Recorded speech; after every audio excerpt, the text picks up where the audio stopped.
తమ్ముడా, చెల్లి, నా వైపు చూడు. నీ బ్రతుకులో కూడా జంక్షన్ దగ్గర నిలవబడ్డావేమో.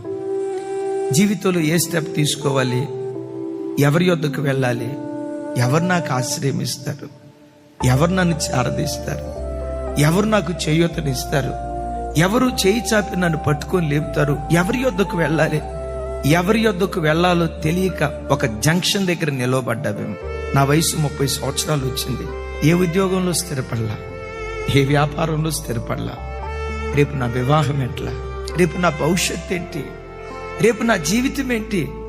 జంక్షన్ దగ్గర నువ్వు నిలవబడ్డావేమో.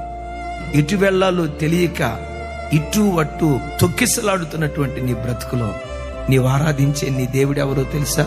అరణ్యములో కూడా నీకు మార్గాన్ని ఏర్పరచగలిగిన వాడు, సముద్రంలో కూడా నీకు మార్గాన్ని ఏర్పరచగలిగిన వాడు. అయ్యో, ఇక్కడ మార్గం తెరవబడదు, మొత్తం క్లోజ్ అయిపోయింది,